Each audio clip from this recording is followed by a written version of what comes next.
পতাকায় মোড়ানো কফিন, ৩ ছেলে কাঁধে করে ইরানের প্রয়াত শীর্ষ নেতা আয়াতুল্লাহ আলী খামেনির মরদেহ নিয়ে আসেন তেহরানের গ্র্যান্ড মোসাল্লা কমপ্লেক্সে।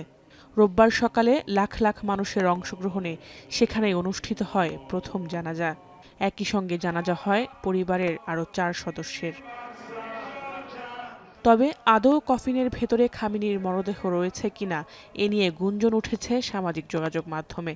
বলা হচ্ছে, গেল ২৮ ফেব্রুয়ারি ইরান ও ইসরায়েলের হামলায় আয়াতুল্লাহ আলী খামেনির নিহতের পর তার মরদেহ সাময়িকভাবে কোম শহরের ফাতিমা মাসুমেহ মাজারে দাফন করা হয়।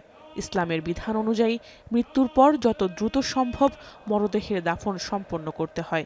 সে হিসেবে কফিন কেবলমাত্র মরদেহের প্রতীক হিসেবে ব্যবহার করা হচ্ছে বলেও ধারণা অনেকের, যদিও বিষয়টি অস্বীকার করেছে তেহরান।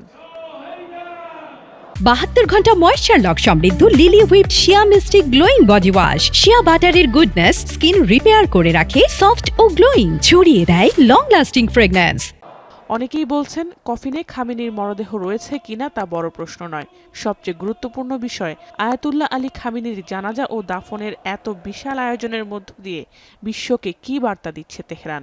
ইরান এখনও পূর্ণ শক্তিতে দাঁড়িয়ে রয়েছে, চাইলেই তাদের উপর খবরদারি করার ক্ষমতা কারও নেই। প্রায় ৪ দশক ক্ষমতায় থাকা আয়াতুল্লাহ আলী খামেনি ছিলেন অপ্রতিরোধ্য শাসক। খামেনির বিদায় অনুষ্ঠানে তেহরানের গ্র্যান্ড মোসাল্লা সহ ইরানের বেশ কয়েকটি গুরুত্বপূর্ণ স্থাপনায় লাল পতাকা টানানো হয়েছে, যা শিয়া সম্প্রদায় অনুযায়ী প্রতিশোধের প্রতীক। খামেনি হত্যার বিচারের দৃঢ় প্রতিজ্ঞার কথা জানিয়েছেন ইরানিরা। এ সময় প্রতিশোধ প্রতিশোধ স্লোগানেও কেঁপে ওঠে গোটা মোসল্লা কমপ্লেক্স। চরম অর্থনৈতিক সংকটের মধ্যেও খামেনির বিদায় অনুষ্ঠানে শুধুমাত্র তেহরানে খরচ হচ্ছে $1,70,00,000।